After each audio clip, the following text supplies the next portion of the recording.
The first Bad Boys movie came out way back in 1995, starring Will Smith and Martin Lawrence as detectives Mike Lowrey and Marcus Burnett. The movie took advantage of the charisma and comedy talent of its leads to become a big hit that year. Now, 8 years later, the duo reprised their roles for Bad Boys 2 with a bigger budget. Now, this movie wasn't as highly regarded. Most critics didn't like it, and most fans felt, well, it wasn't nearly as good as the first. And most of us thought, well, that's that. But this being Hollywood, where they are always looking to bring something back to make more money, because God forbid they make anything new, we got 2020's Bad Boys for Life. Now, surprisingly, this is actually a really good action movie. Yeah, it's still the same buddy cop comedy / action film like the first two, but it was really well done with a great action, good laughs. The bottom line though was it was really successful, and the ending left itself open for a sequel, and that's what we got this weekend. Bad Boys 4, Ride or Die. So what do we have here? Is this another successful film in the Bad Boys franchise? Or is this a case of going back to the well one too many times? Before we answer that, let's talk a little bit about the plot for Bad Boys Ride or Die. Let's talk. So the movie begins with a wedding. Mike Lowrey marries his physical therapist Christine, after which both him and partner Marcus Burnett delve into an internal investigation within the Miami Police Department, following accusations that their late and beloved Captain Conrad Howard was tied to drug cartels. Despite Captain Howard's posthumous tarnishing, Mike is determined to prove his innocence with the help of Marcus. They hunt for the truth, and it leads them back to Mike's son, Armando, from the last movie. He's incarcerated for Howard's murder. Armando claims that Howard was not corrupt, but he knows not only who was, but who gave the order to have Howard killed in the first place. He offers to help identify the person responsible for the murder and clear the name of Captain Howard. So let's begin with what works in this film. We don't see many buddy cop comedies anymore. It was more of an 80s or 90s thing. But both Will Smith and Martin Lawrence show that, you could still do it if you have the right performers.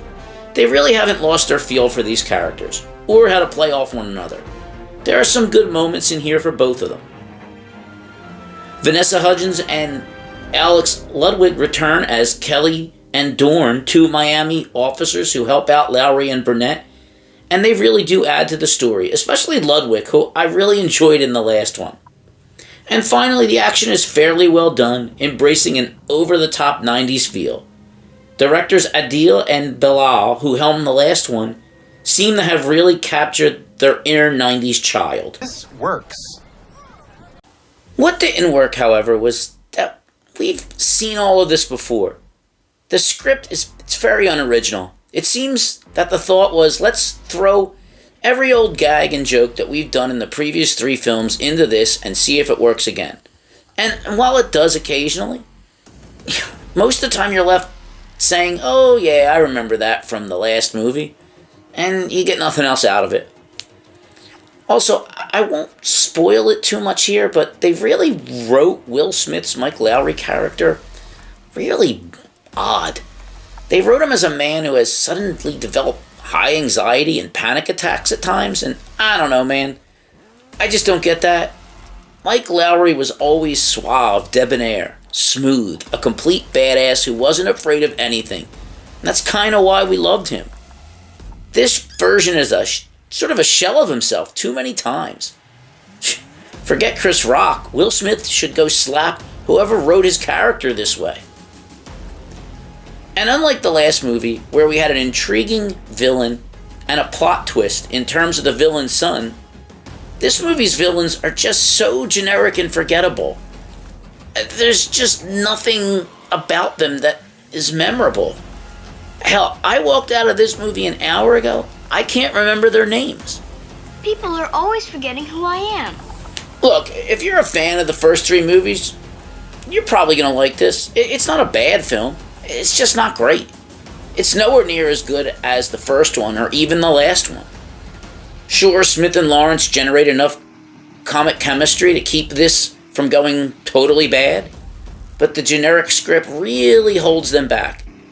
And it feels like just another mediocre film trying to cash in on what came before it. The kind of money grab that's kind of killing movies by serving us overheated leftovers as the main course.